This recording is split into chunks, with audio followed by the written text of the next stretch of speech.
Este podcast é uma parceria da Agência Pública com a Rádio Guarda-Chuva. Jornalismo para quem gosta de ouvir.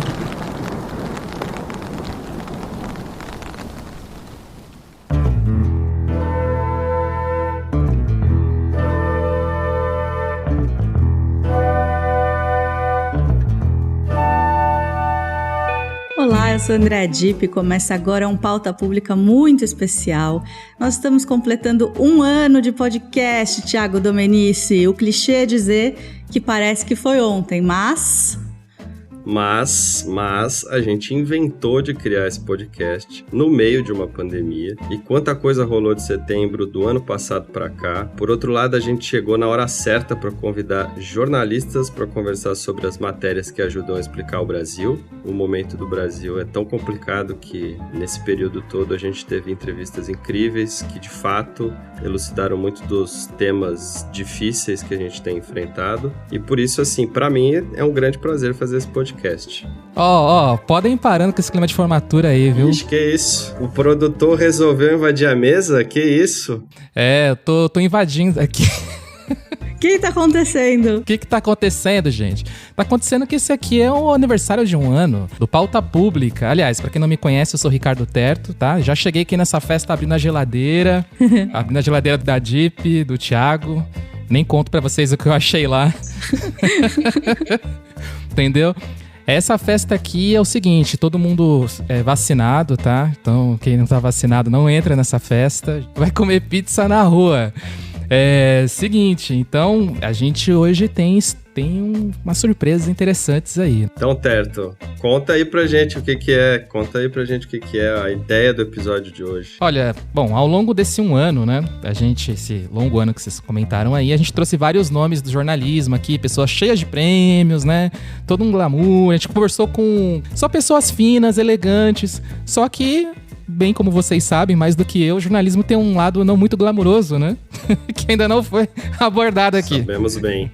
São as humilhações, as apurações que deram ruim, né? As pautas furadas, né? Não sei se vocês já passaram por algumas. Nossa, eu tenho muita história assim. O povo vai querer saber essas histórias, Dipp. Eu conheço umas histórias da Dipp, mas elas são impublicáveis.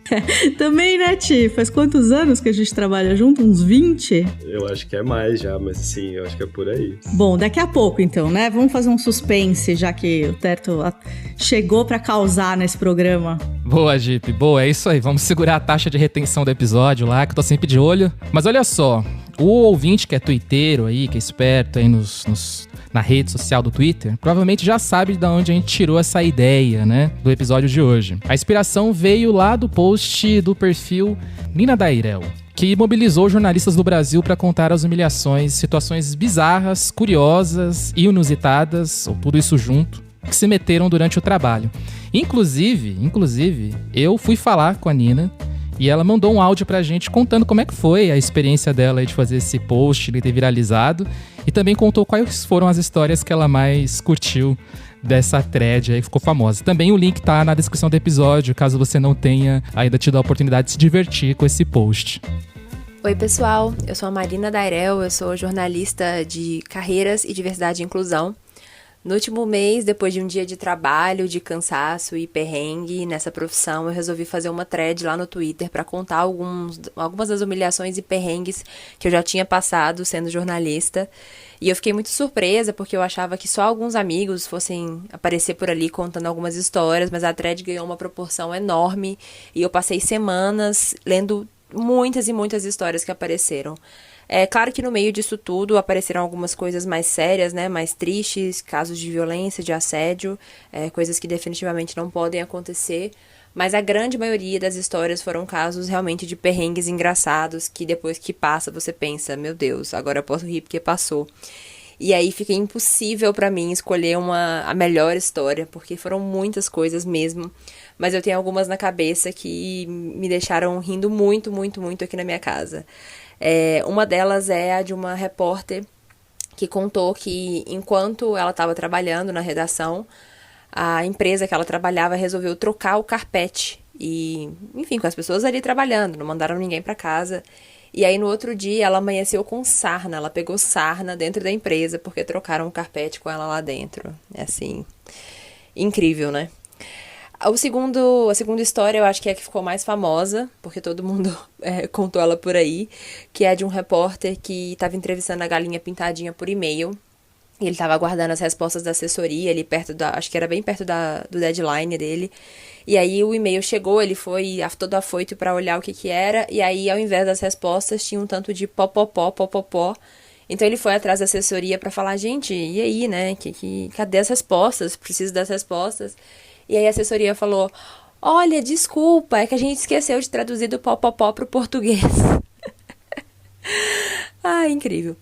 E a terceira história, essa eu acho que fica ali na fronteira entre o engraçado e um pouco real demais, sabe? E aí acaba ficando um pouquinho trágico porque parece real demais. Que é uma história de uma jornalista que ela estava fazendo alguma pauta ali de presidência, cobrindo algum evento, não me lembro exatamente o que era. E aí no fim do evento ela sentou na calçada para escrever a nota, né, para poder mandar lá pro veículo que ela trabalhava. E tava chovendo, então ela tava ensopada, sentada na calçada, aquela situação ali terrível. E aí passou o assessor da presidência e ele perguntou para ela se ele podia tirar uma foto dela, porque a filha dele queria ser jornalista e ele ia mostrar essa foto para ela. Esse é o caso que eu acho que é um dos que mais ilustram o que é essa nossa profissão, que é difícil, cheia de perrengue, cheia de humilhação, mas tão necessária, né? Eu acho que é por isso que a gente tá aí nela até hoje. Espero que vocês tenham gostado da thread e ela tá sempre lá, então quem tiver ainda algum caso e quiser compartilhar, é só ir lá nela e, por favor, compartilhem, que eu adoro ler as histórias. E queria parabenizar o Pauta Pública por esse primeiro ano de vida e que vocês tenham muitos anos de vida, porque vocês são muito necessários pra gente. Tchau, gente. E, Thiago, Deep, vocês leram essa thread? Vocês se lembram de alguma história lá que vocês gostaram mais? Eu super li todas as histórias, praticamente, passei bastante tempo ouvindo. E a que mais me marcou ali, que eu achei muito engraçada, foi a da galinha pintadinha, né? Foi. Não, acho que essa história ganha, né? Assim, acho que essa história ganha. Não tem... Todas as histórias estão abaixo dessas, viu, ouvintes? Então a gente vai tentar se esforçar muito, mas é galinha pitadinha no topo, e aí todas essas outras histórias que a gente vai contar aqui. E nós mortais abaixo. Mas então é isso, né, gente? O presente para vocês, ouvintes, é um programa mais leve, com algumas dessas histórias enviadas por corajosas e corajosos jornalistas que toparam entrar nessa brincadeira. Bom, então vamos lá, né? Vamos pegar os salgadinhos e os refris, que isso vai ser muito bom. Beleza, bora lá. Beleza, então, muito bem. Agora não tem mais volta, ok? Você que deu play aí nesse episódio, não adianta, não tem como voltar atrás, porque sua curiosidade vai vencer. Nós temos histórias fantásticas no cardápio de hoje. Mas antes eu quero perguntar pra Deep e pro Thiago, que eu tô aqui como o ouvinte, tá? Tô representando você, ouvinte, que está acompanhando o Pauta Pública, porque eu também não sou jornalista, eu nunca vivi essas histórias. Eu quero saber, Thiago e Deep, quais os tipos mais comuns de desventuras no meio jornalístico? Contam aí pra gente. Eita, os tipos mais comuns de desventuras, eu acho que pra mim o que mais acontece é tomar balão em entrevista. Acho que isso acontece bastante, né, Deep? Eu acho que também quando a gente bota muita expectativa numa fonte e essa fonte não é nada do que a gente imaginou. Ou tá de mau humor. Tá de mau humor, não serve pra reportagem e tal, acontece bastante. O que mais, Deep? Me ajuda aí. Nossa, então eu acho que não tem mais eu acho que não tem tipos mais comuns de desventuras, porque eu acho que depende do tipo de pauta que você faz, assim. Então, acho que vai desde essas coisas, assim, que o Thiago tá falando de fonte que não responde, pessoa que você vai entrevistar, que você esperou um tempão, e quando você chega para entrevistar, a pessoa tá de mau humor, te responde com meia sílaba e alguns grunhidos, ou então você vai esperando tomar pedrada e a fonte te ama de paixão, você conquista a fonte, ela te ama de paixão e até te abençoa e te dá um livro da esposa dela, como aconteceu comigo com um certo pastor uma vez. Então, eu acho que depende muito. Ou, por exemplo, quando eu fazia aqueles freelas para revistas femininas, né? Então, entrevistei Já fiz muitas matérias sobre sexos de todas as formas, e aí, enfim, já fiquei em umas situações do tipo, vi o fotógrafo passar mal, fazer... Nossa. Tá, quando você falou, já fiquei em umas situações, eu já comecei a imaginar coisas aqui. Bom, também, né, mas assim, eu acho que, não sei o que você imaginou, mas provavelmente sim, eu já vi ou vivi. Mas eu já vi, por exemplo, a gente foi fazer uma matéria uma vez com uma dominatrix e o fotógrafo passou mal, assim, baixou a pressão quando ele viu. Oh, meu Deus do céu. Acho que eu entendo o fotógrafo. Ô, amigo fotógrafo, olha só, gente. Ó, eu quero já avisar que, assim, é um pauta pública para maiores. Para maiores.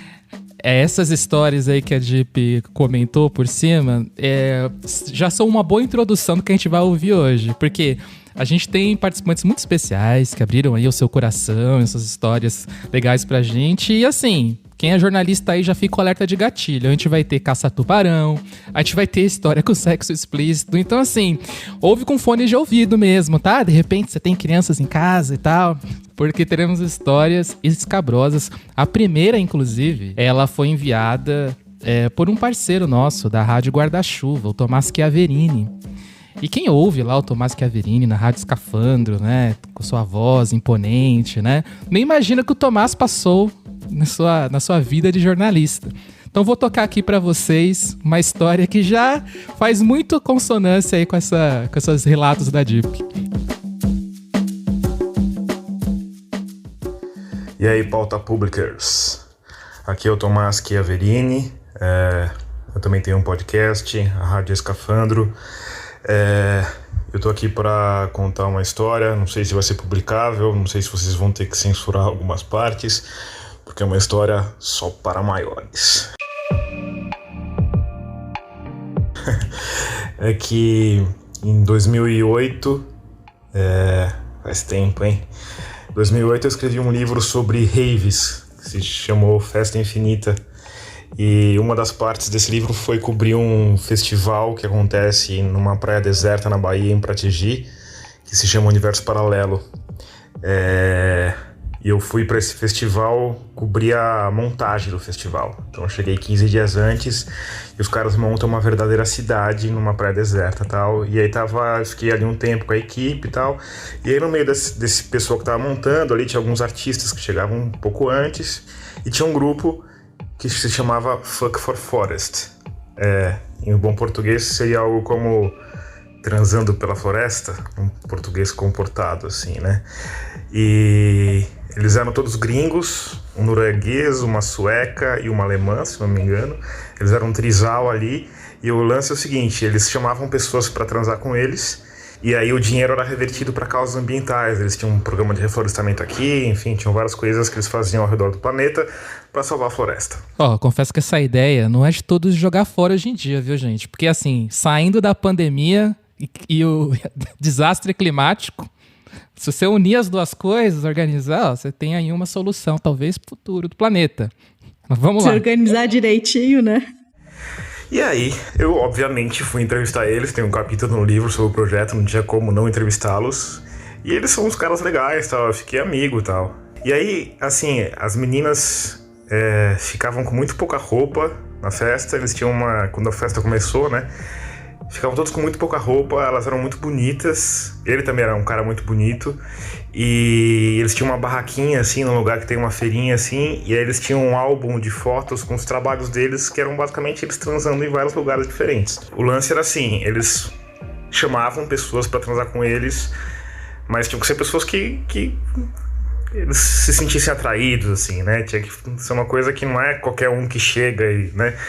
Então era uma dinâmica complicada, que tinha muita gente que tinha dificuldade de entender, e tinha coisa da língua e tal, que era uma barreira a mais, mas enfim. De qualquer forma, eles ficaram lá e atraíam muita atenção por causa da barraquinha, com aquele monte de foto deles transando ali, né? E aí teve um dia que eles foram fazer um show ao vivo. E era num lugar fechado da festa, porque a festa tem criança, tem família, não sei o quê. Então era num lugar fechado da festa e foi super esperado, não sei o que lá. E aí o Tommy, que era o o cara do grupo lá, e também era o idealizador da coisa toda, falou: escuta, a gente precisa de alguém para explicar o que é o projeto antes da gente transar. A gente precisa de alguém para traduzir, porque a gente vai falar em inglês, a gente precisa de alguém para traduzir o que é o projeto antes da gente começar o rala e rola ali, né? Você pode fazer isso pra gente?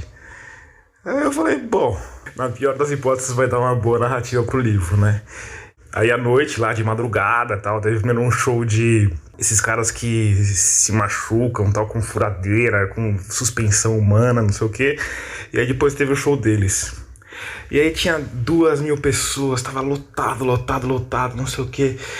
E aí sobe lá os 3 pelados, eu, vestido, obviamente. Esse, obviamente, eu desconfiaria, viu? Eu não sei. Você né? que é mais amigo dele, né, Thiago? Você tem mais autoridade aí pra falar. Eu acho que tem que checar no livro se ele contou essa história e se ele tava vestido ou não. O técnico de som joga uma luz ali e o Tommy começa a falar que é um projeto ambiental, que não sei o que lá. E eu começo a traduzir. E o pessoal não queria saber, então começou uma vaia generalizada e o pessoal lá no fundo gritando: fode logo, bando de broxa! E eu tentando acompanhar lá, entender o inglês e traduzir em tempo real, enquanto o pessoal queria ver eles transando. E aí eu brinco que foi a minha vez coisa mais estranha que eu já fiz no jornalismo, que foi ser tradutor de um show de sexo explícito. É isso. No final, eles fizeram um show, deu tudo certo. Foi, assim, um grande espetáculo, porque estava um pouco tenso, mas no final deu tudo certo. O Tomás termina dando nota 6 para o show de sexo explícito.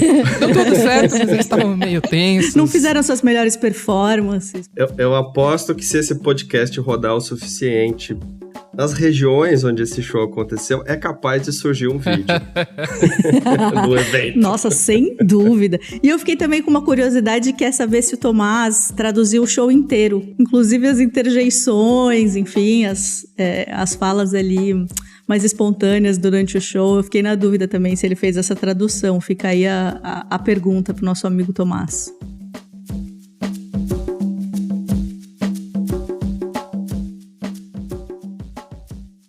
Muito bem, então já que a gente começou com o Rádio Guarda-Chuva, então a gente vai fazer o pequeno combo Rádio Guarda-Chuva aqui.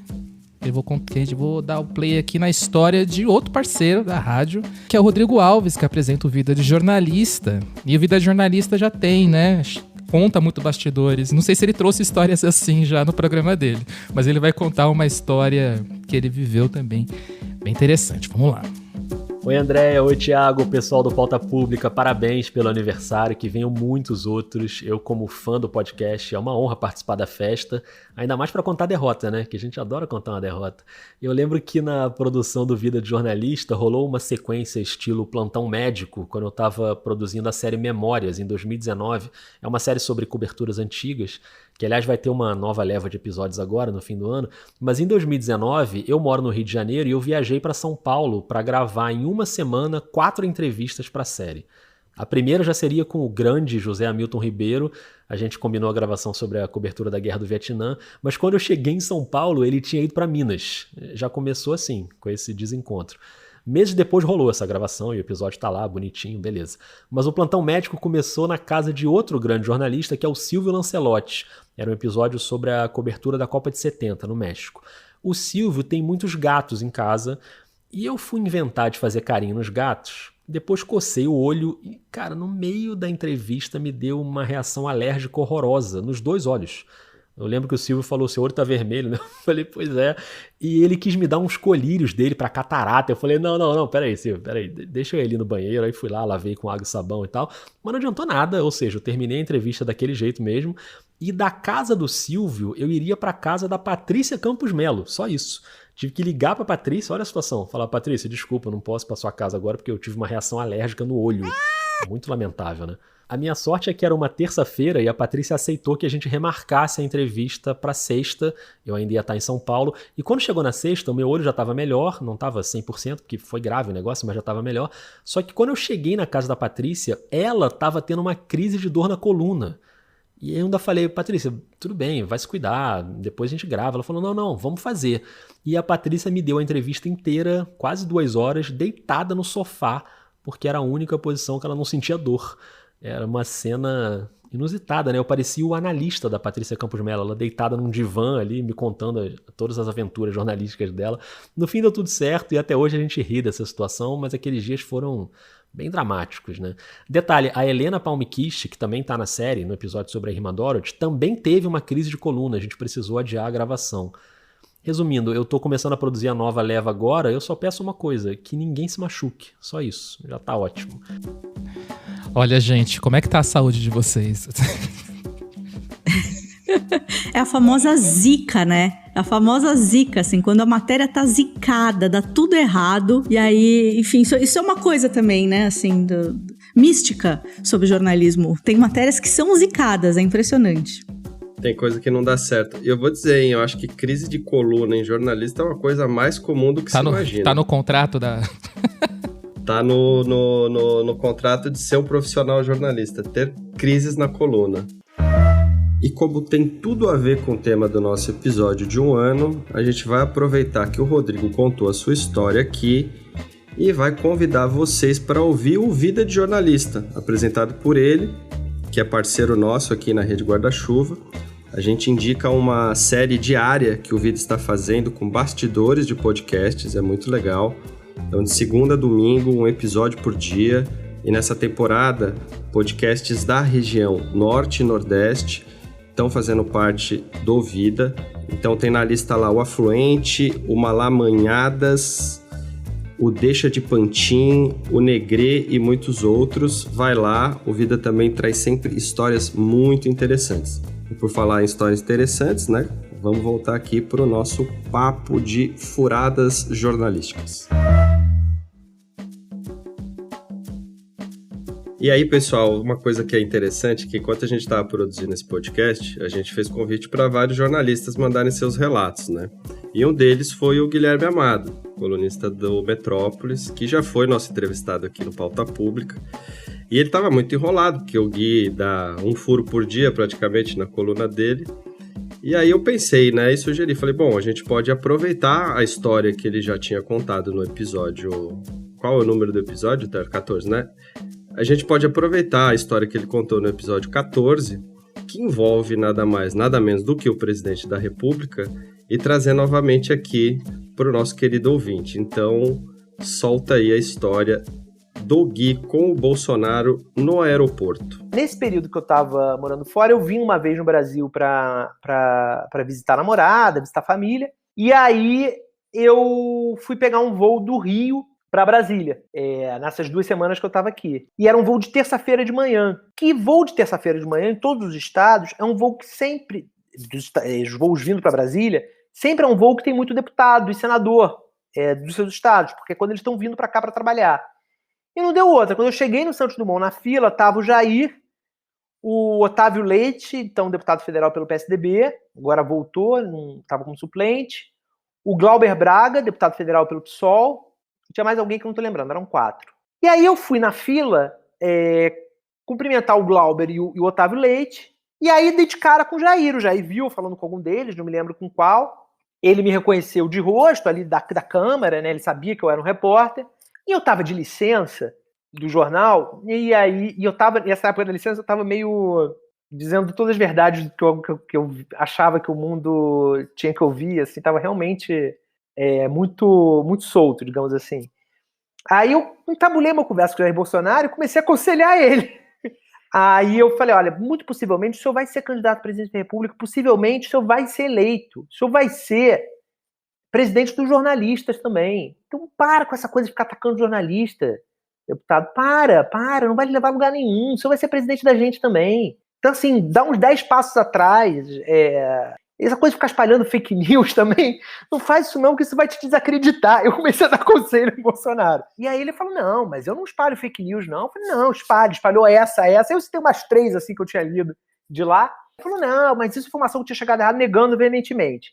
E aí ele falou um negócio que, ele falou assim, não, mas você tem que ver, Amado, que eu vou ser outro quando eu quando eu fui eleito. Porque se eu, quando fui expulso do exército, quando eu deixei o exército, se eu fosse ser tranquilo, eu ia sumir, ninguém ia me ver. Então eu tive que ser cavalo mesmo para vocês prestarem atenção em mim. Falou assim. Mas quando eu for presidente, eu não vou ser assim, não. Aí o que você falou, vou ser presidente de jornalistas também. Eu falei, que bom, mas começa antes, né? Tá aqui, né? É bom para exercitar. Aí, eu sou muito otimista, às vezes até meio idealista demais. Aquele dia eu fiquei pensando, plantei uma sementinha boa aqui no Bolsonaro, né? Acho que talvez ele lembre dessa conversa. E, obviamente, não adiantou porra nenhuma. Bom, então, aproveitando aqui o Guilherme, que a gente trouxe o Guilherme, né? Lá do episódio 14, vão lá ouvir. E, enfim, tem muitas histórias legais também nos outros 25 episódios. Vou fazer um pequeno bloco aqui só com pessoas que já participaram do Pauta Pública. Então, vamos trazer uma história agora. Quem mandou um áudio para nós é um participante lá do começo, um dos episódios mais ouvidos do Pauta Pública, que é o Rubens Valente. Rubens Valente foi valente de mandar a sua história para nós. Eu acho, assim, que a história dele, de todas as histórias que eu ouvi, é a que mais parece meio que um filme de terror, sinceramente. Vamos ouvir agora. Em 1995, eu trabalhava como repórter no jornal Diário de Cuiabá, em Cuiabá, e investigava uma informação que eu havia recebido de fontes do próprio governo, uma suposta indústria das fugas nos presídios de Mato Grosso. Então, a informação é que vários agentes penitenciários estavam envolvidos no sistema de venda dessas fugas. Então, eles, quando estavam de plantão, facilitavam as fugas em várias cadeias e unidades prisionais, né? Então, eu fui buscar, a partir de nomes que me foram fornecidos, né? Eu busquei os processos dessas pessoas e concluí que havia agentes penitenciários com 40 processos, 50 processos por fugas. E, no entanto, eles eram mantidos nos seus cargos, normalmente. E peguei essa relação dos processos, alguns com 30, 40 processos, vários servidores, né, respondiam o processo. E fui até o gabinete do então secretário de administração penitenciária, que vinha a ser um delegado de polícia civil. E eu disse à assessoria que eu queria falar com ele sobre essas fugas, sobre o sistema penitenciário. E ele me recebeu. Quando eu entrei na sala, né, havia uma pistola na gaveta, assim, que ele deixou aberta, eu não entendi porquê, mas havia uma pistola e ele me recebeu. Aparentemente ele não entendeu, ele não sabia que eu tinha me aprofundado na investigação, ele achou que talvez eu fosse lá bater papo, sei lá o quê. E eu comecei a mostrar para ele todos os processos, abri a listagem e mostrei. E queria saber por que aquelas pessoas eram mantidas nos cargos. Aí nesse momento ele explodiu. Nós não discutimos, eu não discuti com ele. Ele explodiu, ele teve uma explosão e começou a gritar e disse, saia da minha sala agora, saia agora. Então eu me virei, eu falei, ok, obrigado, peguei minhas coisas, virei. E quando eu estava de costas, ele saiu da mesa dele, me pegou com as mãos, me esganou por trás, começou a me esganar com as duas mãos e me arrastou até a sala de espera. Eu acredito que foi uns 10 metros assim, me empurrando, né? Nesse momento eu abri os braços, deixei tudo cair no chão para ficar bem caracterizado a agressão. Ele me empurrou até a sala de espera, onde havia várias pessoas aguardando para falar com ele. Ele me deu uma rasteira e segurou com o joelho o meu corpo. Eu estava tentando me defender, eu ia reagir porque estava já com a mão mais próxima do rosto dele. Nesse momento, um policial, depois eu vim a saber que era um policial civil que estava aguardando, ele deu um grito e se jogou no secretário. Calma, secretário, e jogou ele na parede. E aí impediu o soco, né? Mas o meu pescoço ficou todo marcado, porque ele estava com unhas grandes, né? E dali eu virei a esquina e era o Instituto Médico Legal, né? Então o jurídico do jornal imediatamente foi acionado. E nós fizemos o exame de corpo de delito, as fotografias do meu pescoço, né, ferido. No dia seguinte foi publicada a reportagem e um editorial narrando a agressão contra o jornalista do jornal. Nesse momento, então, ele é afastado do cargo pelo então governador Dante de Oliveira. Passam-se uns dias, né, a gente abriu a ação penal, então eu fui até a audiência. Eu de um lado, ele do outro. Nos sentamos frente a frente, o juiz e o advogado do jornal, né? um pouquinho antes de começar a audiência, ele virou para mim e disse assim: ô Rubens, eu já perdi o cargo, você vai continuar com essa papagaiada? O que você quer com esse processo? Onde que vai levar tudo isso? O que você quer? Aí eu virei para o juiz e falei: meritíssimo, eu estou sendo aqui constrangido pelo réu, olha, ele está me acusando, está me ameaçando aqui, questionando por que o processo existe. Aí o juiz falou: não, eu não entendo, eu não entendo como ameaça. Para mim foi normal esse comentário: tá bom, obrigado. Quando acabou a audiência, eu procurei o advogado e falei: não há como levar adiante esse caso, porque eu fui ameaçado na frente do juiz, e o juiz considerou normal, né? Então, nas outras audiências, eu não compareci mais, porque havia muitas informações sobre o passado violento desse policial, né? E até hoje, até o momento, eu não sei o destino desse processo, eu não sei o que aconteceu. Simplesmente nunca fui comunicado do que houve, né? É essa história, né? O apelido desse delegado era como chamavam ele lá no submundo da polícia. Não sei, é essa história aí que eu me lembro por agora, tá bom? Obrigado.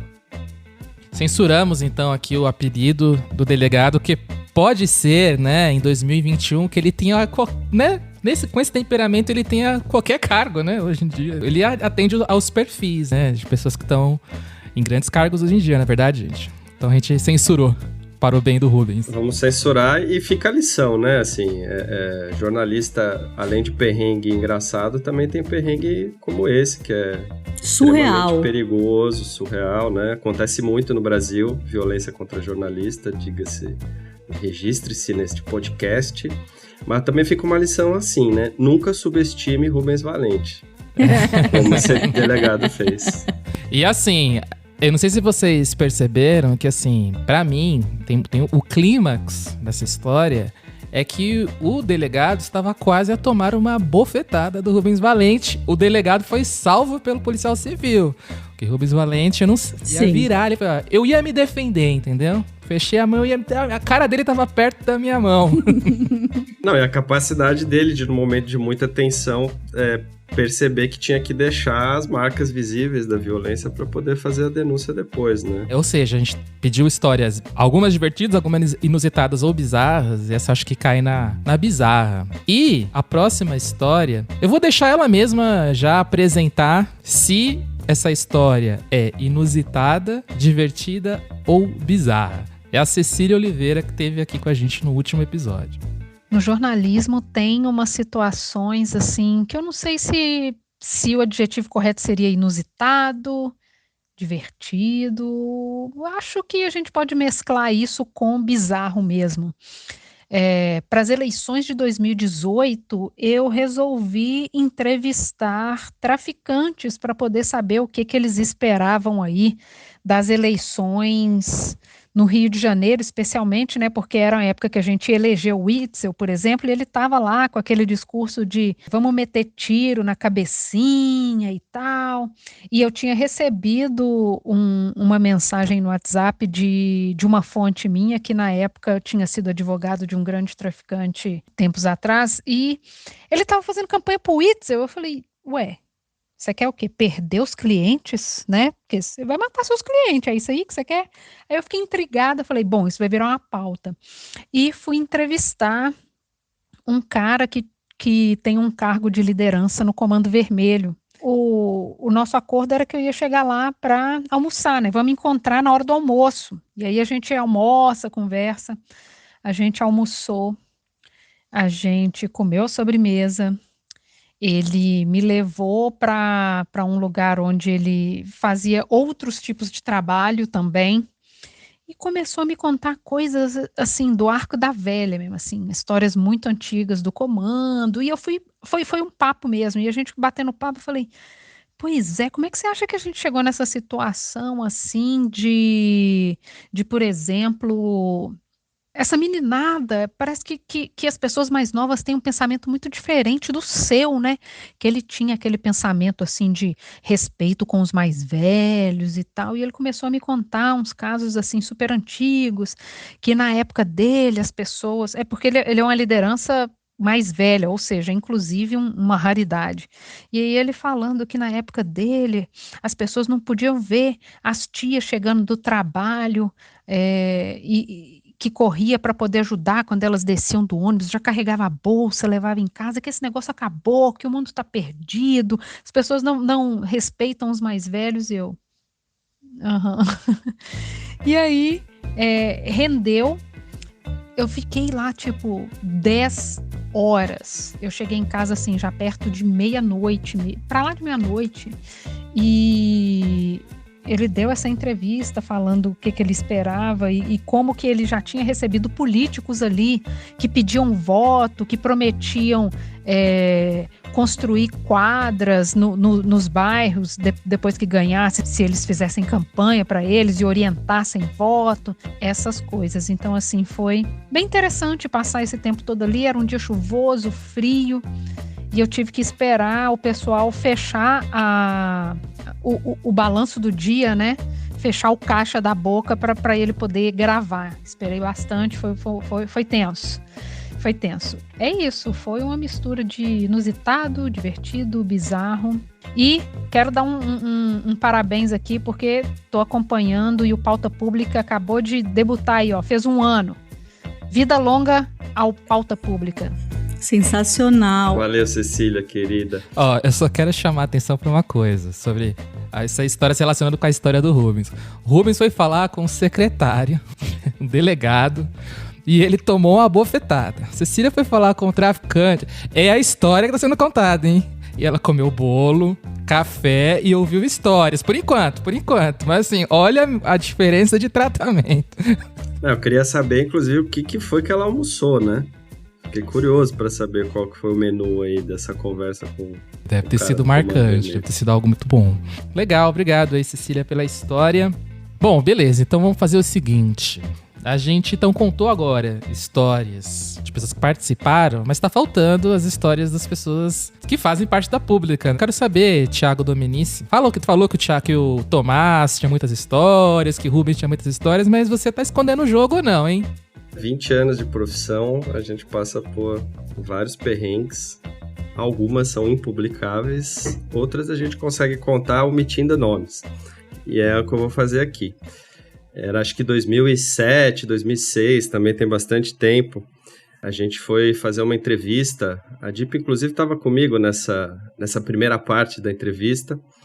E com um músico aí, famoso do Brasil. E vai começar o bolão para descobrir quem é o músico. Vamos chamá-lo de João.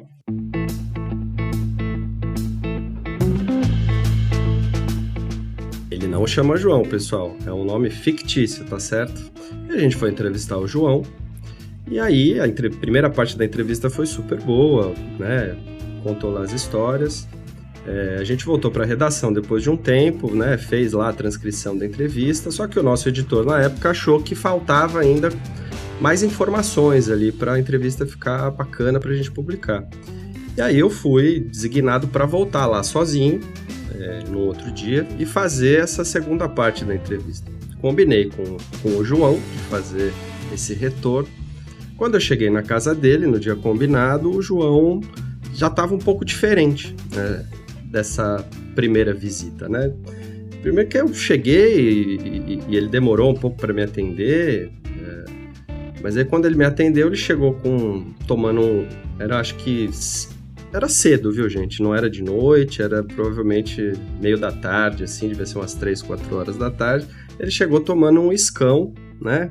Copo cheio de uísque, gelo e tal. Eu falei, pô, o cara tá aí tomando um uiscão pra relaxar, coisa boa. Me ofereceu uísque, eu falei, não, obrigado, agora eu não posso.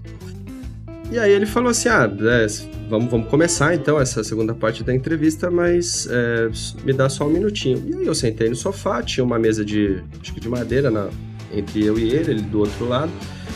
Aí simplesmente o João começa a montar ali uma carreira, né? Uma carreira de pó, cocaína mesmo. me oferece, fala, quer dar um tiro? Eu falei, obrigado, não cheiro, não gosto, não é minha praia. Ele dá um tiro, cheira ali, e fala, agora pode ligar o gravador e começar a entrevista. E aí, na meia hora seguinte, eu entrevistei o cara loucão de cocaína. Fui embora pensando, meu Deus, realmente entrevistei um cara que cheirou na minha frente, sem a menor cerimônia. E eu imagino que isso é muito comum no meio, né? Que ele trabalha ali, de certa maneira, não ter esse tipo de Você se sentiu um jornalista da Rolling Stones dos anos 70, né? Que aparecem nos filmes entrevistando os rockstars, assim. A gente vê isso, né? Fora do ambiente de trabalho, digamos assim, mas no momento profissional ali de entrevista foi uma coisa um tanto inusitada, digamos. Vamos colocar essa história no patamar do inusitado. E aí, obviamente, eu contei isso pro nosso editor depois. Ele falou, tudo bem, ficou boa a parte que ele deu a entrevista. E se publicou a parte cheirada da entrevista de João.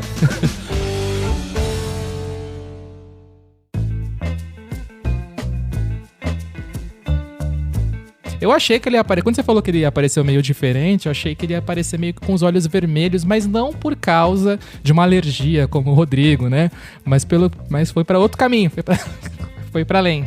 Olha, Terto, devo dizer que temos histórias também com personagens com os olhos vermelhos, mas aí eu não sei se vai caber aqui, se não vai ficar muito longo, o que também é com um personagem do cenário musical, mas aí talvez fique para um outro momento. A gente vai fazer uma edição completa aí.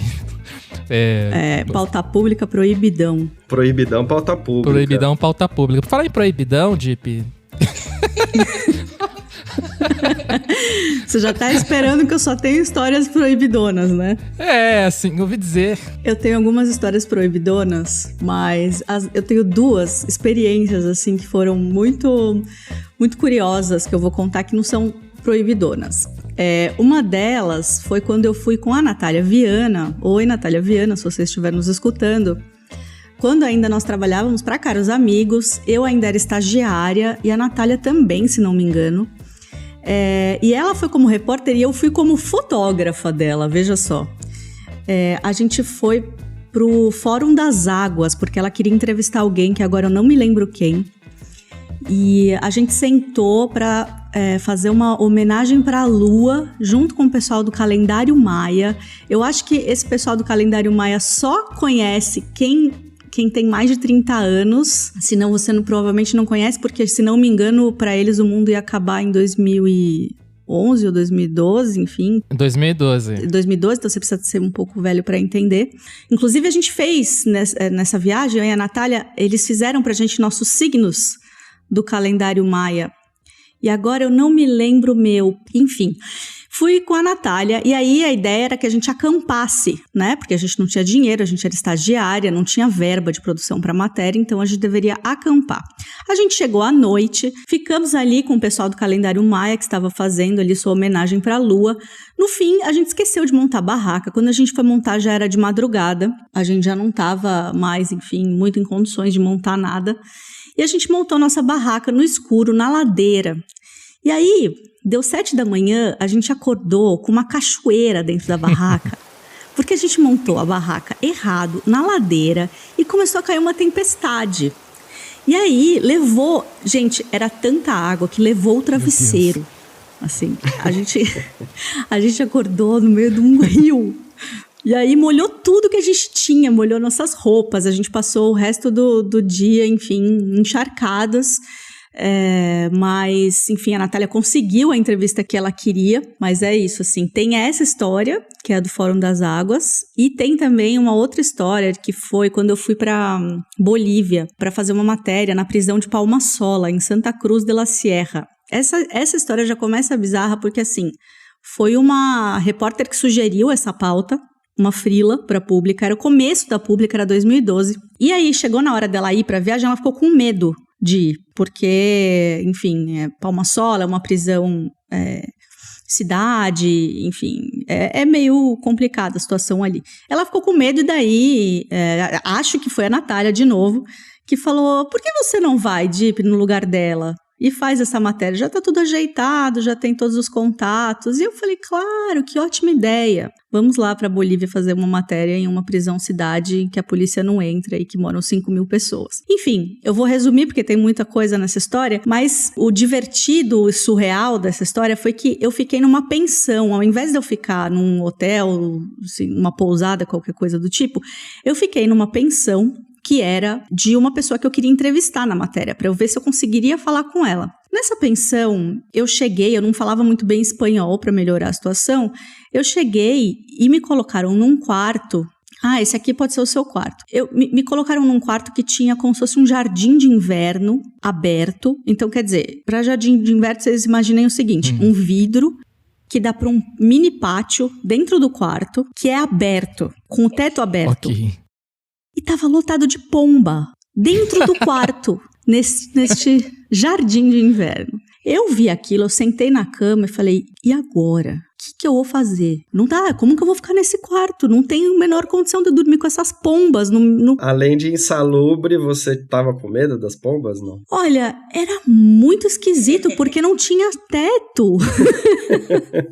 E aí eu fui pra moça lá, que tava me atendendo na pensão, falei, olha, eu inventei que eu tinha medo de pássaros, exatamente. Falei, sabe o que é? E isso com o meu portunhol, porque eu não falava espanhol, nem lembro como eu me expliquei, mas eu falei que eu tinha medo, fobia de pássaros, se ela me podia botar em outro quarto. E aí ela me pôs em outro quarto, que a janela era feita de um plástico preto colado. Bolívia estava muito calor, então era difícil ficar dentro do quarto, não tinha, obviamente, ventilador e nem ar-condicionado. A porta do meu quarto não trancava. No quarto ao lado tinha um homem, um gringo, que ficava dormindo de cueca o dia inteiro e cheirando cocaína, deveria ser amigo do artista que o Thiago entrevistou. E no quarto ao lado desse tinha uma mulher que lia aura, uma mulher mística que estava hospedada ali. E ela entrava no meu quarto, porque meu quarto não trancava. Ela entrava no meu quarto para fazer leituras da minha aura, leituras não solicitadas da minha aura, vamos deixar claro. E ela falava umas coisas que eu não entendia, e eu até agora não sei o que ela estava falando, nem sei se era espanhol mesmo ou não, se era um espanhol que eu não entendia. Mas ela começava a chorar, ela falava coisas, lia minha aura, falava coisas e começava a chorar. Tem outras milhões de histórias que aconteceram dentro dessa prisão de Palma-Sola, mas eu acho que a parte mais insólita foi essa pensão com esse quarto de pássaros e essa leitora de almas, e essa leitura de auras, também, de né? almas, né? Também, porque ela chorava, ela devia estar lendo minha alma. Eu acho que eu entendo mesmo. o choro dela. Ela olhou pra sua alma e falou assim, meu Deus. Olha, Deep, se eu não te conhecesse há tanto tempo, eu diria que essa história é um capítulo do livro do Tomás, das raves, que você tomou um ácido, fez uma grande viagem psicodélica e tá contando isso pra gente. Mas como eu te conheço, eu sei que essa história é real. É real. É real. Meu Pois Deus, é tudo o universo expandido do Pauta Pública. Todas as histórias estão se conectando, gente, estão se conectando. E aproveitando, então, que a Deep contou essa história, a gente também pediu, né, pro pessoal da Pública também contar histórias pra gente. O Ciro mandou uma, a Mariama mandou outra. Eu vou tocar aqui pra vocês agora uns trechos, mas no site da Pública, no post de publicação deste episódio, vai ter os áudios com as histórias completas. O Ciro contou uma história que tem a ver com você, viu, Thiago? Então, Teto, vou te contar a minha história de glamour no jornalismo aí. Em 2017, eu, Thiago Domenici e o Yuri Barcelos, que não trabalha mais na Pública, a gente foi fazer um curta-metragem sobre moradia em São Paulo, né? E aí a gente soube dos moradores que viviam à margem do Tietê, assim, que é um público específico, que tem um forte fator de isolamento social e tal, né? E aí a gente tava rodando pela Marginal Tietê, e aí a gente olhou pro outro lado e a gente viu que tinha um morador de rua que estava morando num dos canais que dão acesso ao Tietê. A gente olhou, né, e falou, nossa, vamos ver se ele topa nos dar uma entrevista, né? Só que a gente não fazia ideia como que acessava ali o local, né? E a gente foi tentar acessar pelo rio mesmo, assim, andando, margeando o rio. Só que era isso, eu tinha saído pra pauta completamente despreparado, não fazia ideia que, assim, não tinha pensado em comprar uma galocha, nada disso, assim, eu só fui, né? E aí uma hora eu tinha que pular um córregozinho que entrava no Tietê pra tentar chegar a um murinho lá que dava acesso ao canal. Quando eu fui do outro lado desse córregozinho que eu fui pular, tinha tipo uma lama que eu achei que era terra firme, né? Aí quando eu pulei, assim, que eu pus o pé direito do outro lado, minha perna entrou até a canela no Rio Tietê, assim, eu tava de tênis, sabe? Que delícia. Tipo... E, cara, fiquei um tempo sem conseguir tirar, assim, quando eu tirei, o meu pé tinha feito, tipo, um fundi na lama do Tietê, assim. Vamos chamar de lama, né? E eu fiquei morrendo de medo de pegar alguma doença, uma leptospirose, alguma coisa assim. Mas, enfim, a gente conseguiu contornar a situação, conseguimos fazer a entrevista, voltamos outros dias e aí eu tive a inteligência de comprar uma galocha. Então tá aí, fica aí a dica. Acho que muito estudante de jornalismo pode ouvir o Pauta Pública. Então assim, você tá anotando as dicas dessas histórias? Primeiro, aprender a montar barraca, comprar um par de galochas. É que é isso, né? Fazer pauta em São Paulo tem dessa. Você acha que você não vai encontrar uma situação inusitada de enfiar o pé na merda, né? Vamos combinar que foi na merda que ele enfiou o pé e não na lama. Maravilha. E tem a Mariama também, a Mariama, que contou uma história de quando ela ainda era repórter ali do Recife. Eu não sei qual foi o personagem mais inusitado que vocês tiveram que ir atrás. Você viu a gente indo atrás hoje de traficante, de delegado, né, celebridades da música, etc, né? Mas esse daqui eu acho que ganhou. Eu trabalhei durante alguns anos na editoria de economia de um jornal de Recife. E nos finais de semana, durante os plantões, a gente cobria o que rolasse na cidade, desde rebelião em presídio, acidente, evento cultural, enfim, o que rolasse. Esses plantões renderam muitas histórias, algumas muito engraçadas, algumas bizarras e até humilhantes, assim. Eu lembro desse domingo de sol, onde eu recebi a informação de que tinha acontecido um princípio de confusão em um dos pontos da Praia de Boa Viagem, que é uma praia urbana bem grande no Recife, mas a gente não sabia onde exatamente, por causa de um tubarão, porque as pessoas teriam visto um tubarão na água e saído correndo. Mas a gente não tinha informação de onde exatamente, e nenhum órgão que eu liguei, nenhum órgão de controle, as pessoas que fazem esse tipo, os órgãos que fazem segurança, né, e monitoram as praias, porque Recife tem esse histórico, né, de ataques de tubarão, nenhum órgão confirmava essa informação, tinha registrado algum tipo de confusão, nem bombeiros, enfim, ninguém. Mesmo assim, a chefia do jornal achou que era interessante fazer uma ronda na praia, e aí me mandou cobrir toda a extensão, não só da Praia de Boa Viagem, mas até a Praia de Candeias, que é uma praia bem distante, né, do centro de Recife, já em outro município, de Jaboatão dos Guararapes. E eu fiz esse trabalho junto com um fotógrafo e um motorista, e a gente saiu de Candeias até Upina, que já é antes um pouco de Boa Viagem, perguntando se alguém tinha visto um tubarão.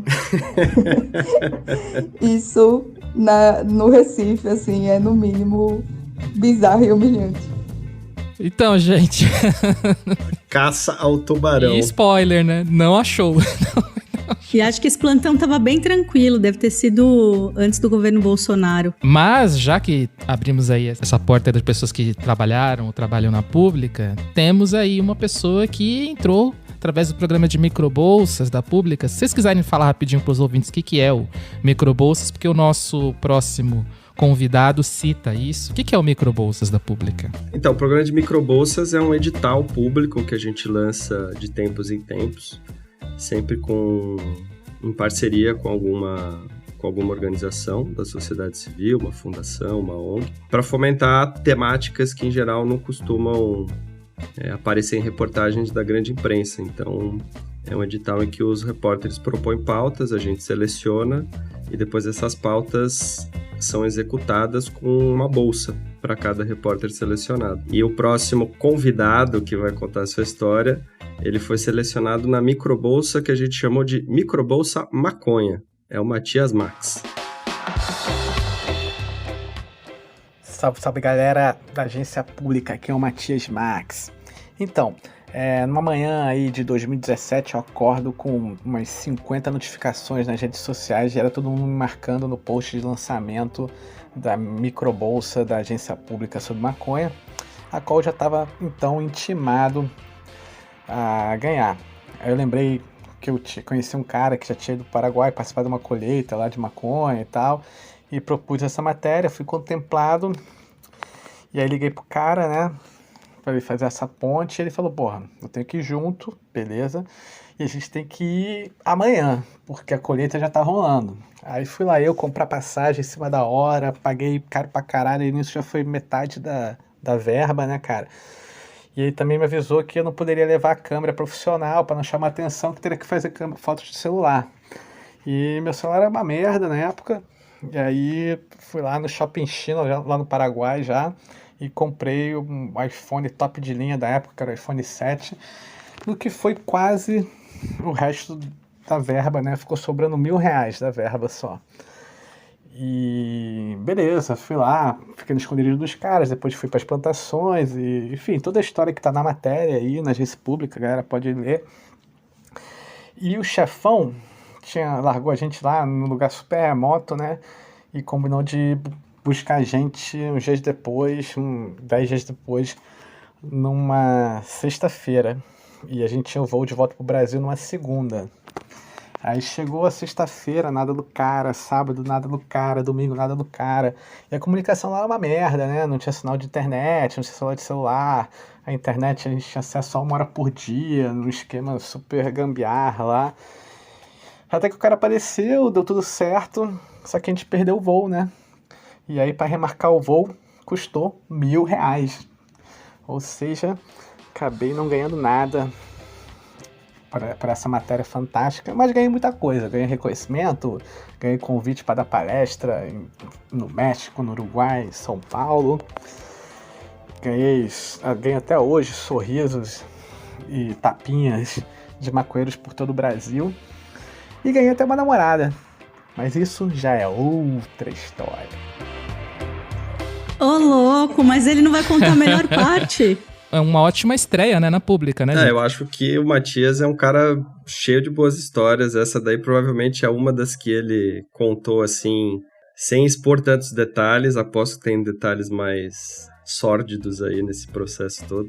Mas acho que, assim, apesar da grana, né, que ele, enfim, não sobrou nada, o cara ganhou uma namorada, né, quer prêmio melhor do que esse. Essa ainda é uma das matérias mais lidas da Pública. Se você não leu, leia, porque é sensacional essa reportagem do Matias Max. Ela ainda hoje faz muito sucesso, é imperdível.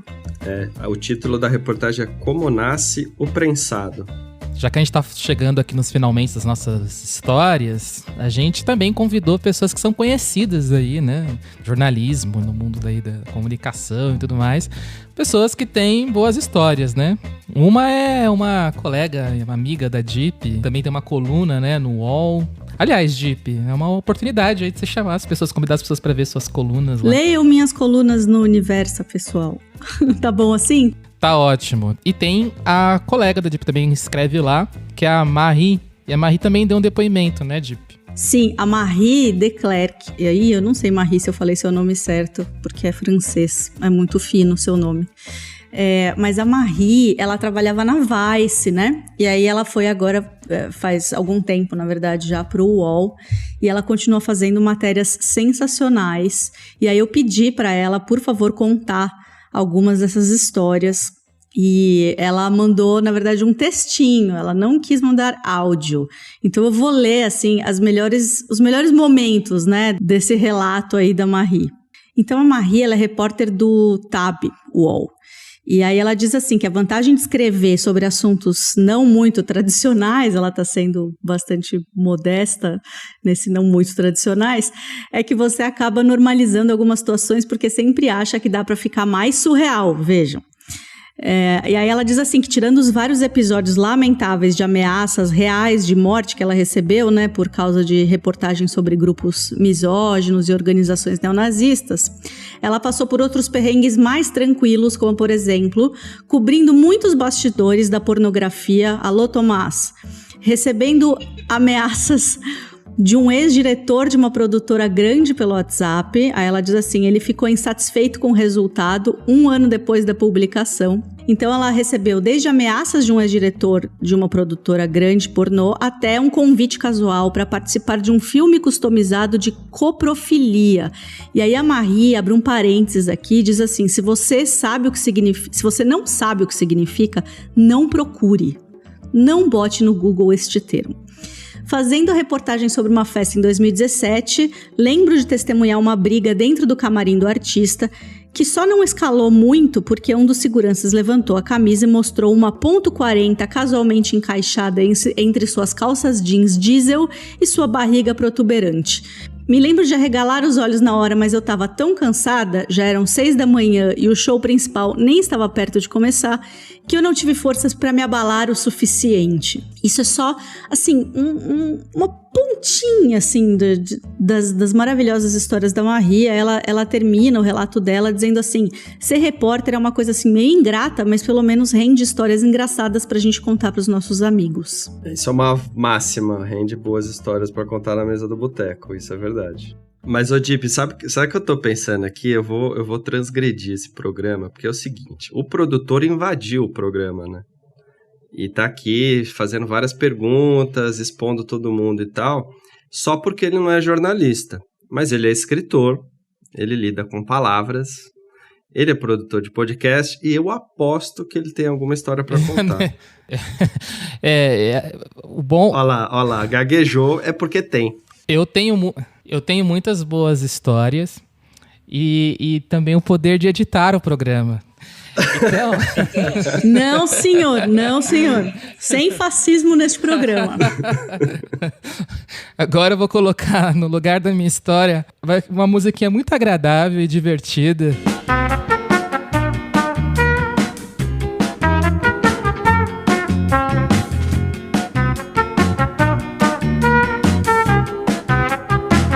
E esse programa não estaria completo sem a presença desta figura, que foi a primeira citada imediata. Quando a gente falou assim, vamos fazer um podcast sobre histórias, e aí as pessoas, não, tem que chamar esse cara aí, porque ele é conhecido por ter essas histórias doidas, e ele veio contar uma pra nós aqui.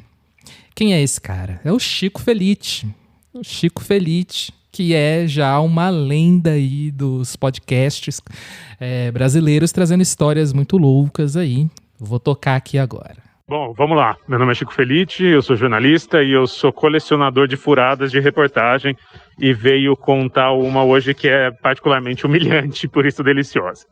No começo da minha carreira, eu não era contratado de nenhum veículo, né? Eu trabalhava para um jornal, às vezes para outro, fazia esses famosos freelancers, e muito jovem eu era muito colocado numa função que hoje não existe mais, que é ficar de pulga de artista.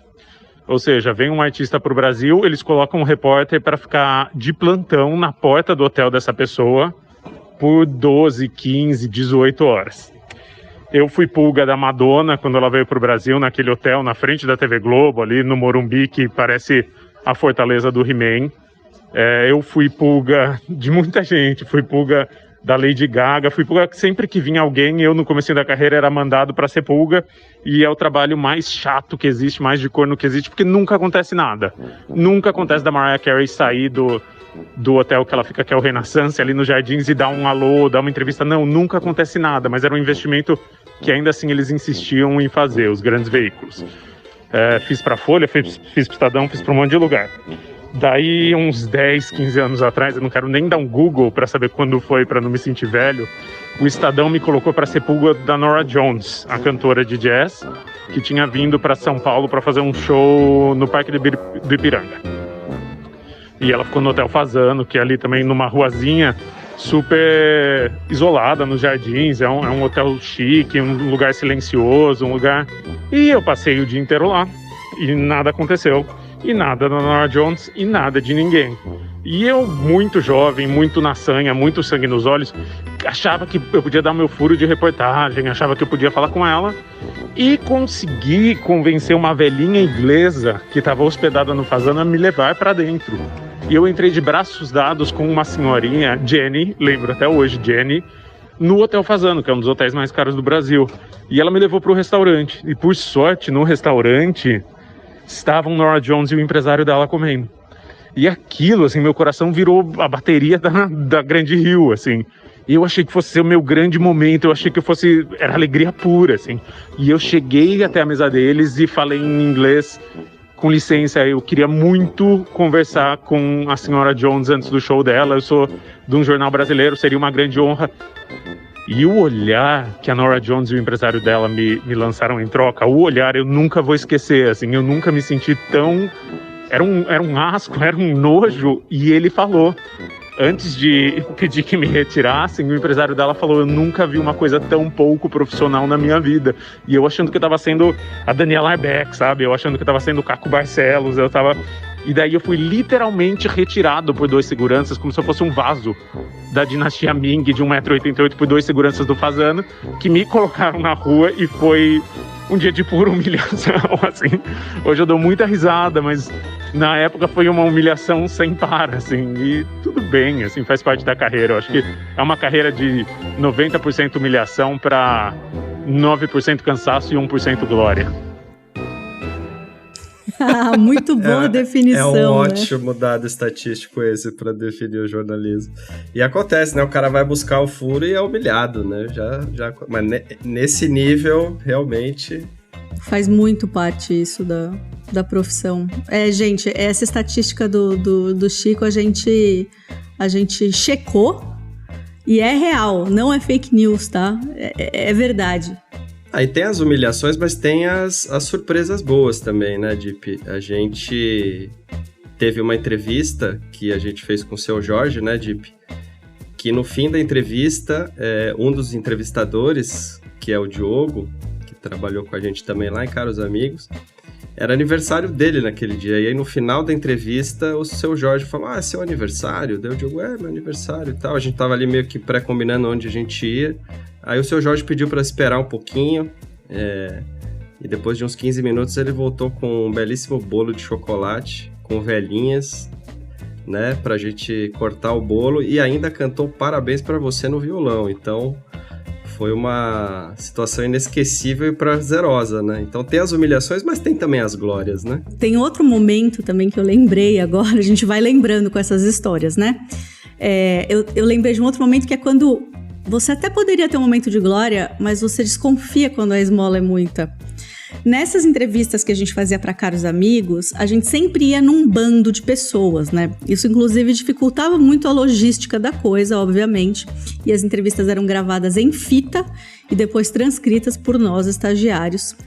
E aí a gente uma vez foi entrevistar um dono de uma gravadora, de um selo. Nem sei se o Thiago tava, não lembro se ele tava nessa época. E este diretor desse selo, ele marcou num restaurante caríssimo em Pinheiros, caríssimo para fazer essa entrevista. E a gente ficou morrendo de medo, porque ninguém tinha dinheiro, não tinha verba para fazer essas entrevistas. E aí a gente chegou lá e ele insistiu: não, comam vocês alguma coisa, vocês não vão almoçar? Era hora do almoço, tava todo mundo desesperado de fome e todo mundo só tomou uma água, assim, cada um. E ainda pensando: como que a gente vai fazer para pagar essa conta depois? Porque a água custava caríssimo no restaurante. E ele comeu tipo uma paella. Assim, ele comeu uma comidona. A gente ficou olhando, morrendo de fome. E ele: tem certeza, gente, que vocês não querem comer? E ninguém comeu nada, assim. E aí, no fim, ele fala: não, eu tenho parceria com esse restaurante. Eu como aqui de graça e todos os meus convidados também comem de graça. E a gente voltou para casa... todos e todas muito chateados, assim. Como comer um hot dog na esquina do restaurante. Eu lembro de tomar uma água e pensar: nossa, como eu vou fazer pra pagar essa água? Aí vocês olharam pro lado, quem estava lá? Chico Felitti tentando entrevistar Norah Jones. Esse episódio é o nosso 1% de glória, então.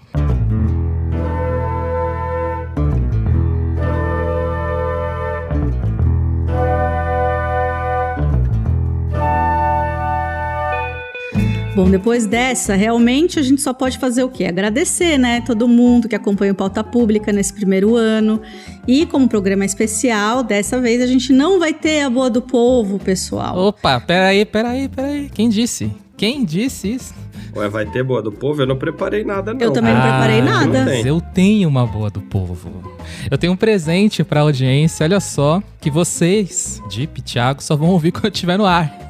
Que pilantragem. É a Boa dos Bastidores do Pauta. Então eu substituí toda a Boa do Povo hoje pela Boa dos Bastidores do Pauta. O que? Vai ser erros de gravação, é isso? Não, que isso, gente. Estão pensando de mim. Não é como se eu tivesse ao longo desse 1 ano selecionado alguns momentos especiais das gravações desse programa. O Thiago e a Dip acham que eu vou expor os erros deles aqui, mas é claro que eu não faria isso, né, gente? Na verdade, eu vou prestar uma pequena homenagem, porque não é nada fácil manter um podcast por 1 ano no meio de uma pandemia. Posso ir? Posso pá? Pode pá? Então eu vou pode pá, então. Olá, está começando a primeira edição do Pauta Pública, nosso novo espaço quinzenal, que é uma conversa aberta sobre as matérias que nos ajudam a entender um pouco desses tempos tão complexos. Tempos complexos mesmo, né, Dip? E por tempos complexos, na hora de gravar, por desespero do editor, isso inclui furadeira. E agora, o que a gente faz? Batida, avião. Na hora que eu tava indo bem! Eco na chamada. Eu ainda tô me ouvindo. O carro da pamonha. É o carro... Eu tô ouvindo também, tá vazando aqui. É o carro da pamonha, gente. É o carro da pamonha. Agora começou aqui um barulhinho. Olha, vai se... Eu ainda tô me ouvindo. Vocês estão me ouvindo com eco? E a inusitada dupla musical, Belchior. Nossa, o Belchior pulou aqui na mesa, eu me desconcentrei, foi mal. E Shakira. Então, todas as instâncias de responsabilidade... Pode repetir. Shakira! Shakira? Ah, não. Maravilhoso. E é claro que todo esse barulho ia trazer alguns problemas de saúde. Eu tô muito surda mesmo. Eu não escuto nada. Problemas de concentração. Pepe Dunu Mair... Pepe? Ai, meu Deus, Thiago, me ajuda. Pepe Duno Maiuruna? Dunu. Tamo chique demais. E, né, pedir pra vocês nos seguirem nos tocadores, que são... Vários. Pô, você quer me jogar na fogueira? Eu vou lembrar todos os tocadores, meu. E o desgaste físico. Nossa, eu tô com fome também, viu? A gente tá mó tempão, né? Toma 2 horas aqui já. Mas o importante é não perder o bom humor. Aliás, um capítulo à parte é o carinho entre a Dip e o Thiago. A Dip é uma punk muito fofa. Eu sou a Andréa Dip e conduzo esse programa ao lado do meu amigo de... Não, é que eu não quero pôr de redação, quero só falar amigo. Não, é que você não é meu amigo de redação, você é meu amigo, justamente, na vida. E o Thiago, bem... Eu podia ser seu Louro José, às vezes, né? Oi, Ana Maria, as milícias é o seguinte... O miliciano mandou uma receita aqui pra gente... Só grandes amigos fazem declarações assim. Então a minha boa do povo é convidar vocês para continuar com a gente nesse 2º ano. A gente vai continuar fazendo um programa com muito carinho e muito pode pá, certo, Dip? Tá, então eu vou pode pá, então. Vem com a gente.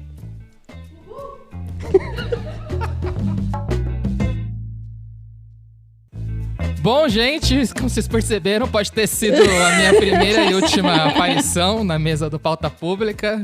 Qualquer coisa eu conto com o apoio de vocês lá no e-mail podcasts@apublica.org. Tá bom então, né, já que é assim.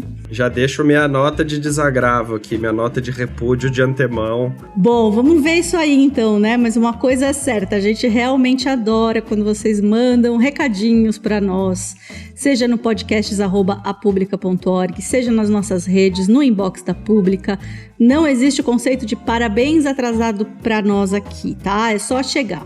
Então vamos agradecer também especialmente os nossos aliados, aqueles que contribuem para que a Pública e esse podcast continuem existindo. Se você quer fazer parte desse grupo maravilhoso de pessoas que acredita no jornalismo independente, que o jornalismo independente tem que ser financiado pelo público, acesse aliados.apublica.org e veja lá como contribuir. No site da Pública a gente vai disponibilizar todas as histórias que a gente recebeu, que a gente não conseguiu tocar todas as histórias aqui. Convido vocês para dar uma passada lá depois para ter a experiência completa desse episódio. Pois é, tem umas histórias extras que acabaram entrando porque a gente foi falando e não deu tempo, né? Como, por exemplo, a maravilhosa história da Marina Amaral e da Gabriela Maier, do Põe na Estante. Enfim, por favor, passem por lá pra ouvir, tá tudo lá. E se chegar mais história, a gente vai colocar lá também, porque provavelmente deve vir mais uma ou outra, né?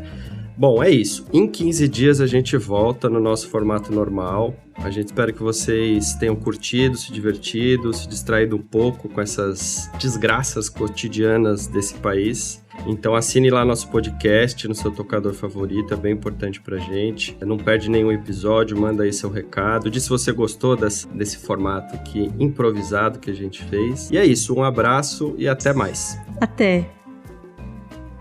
Até um dia, gente.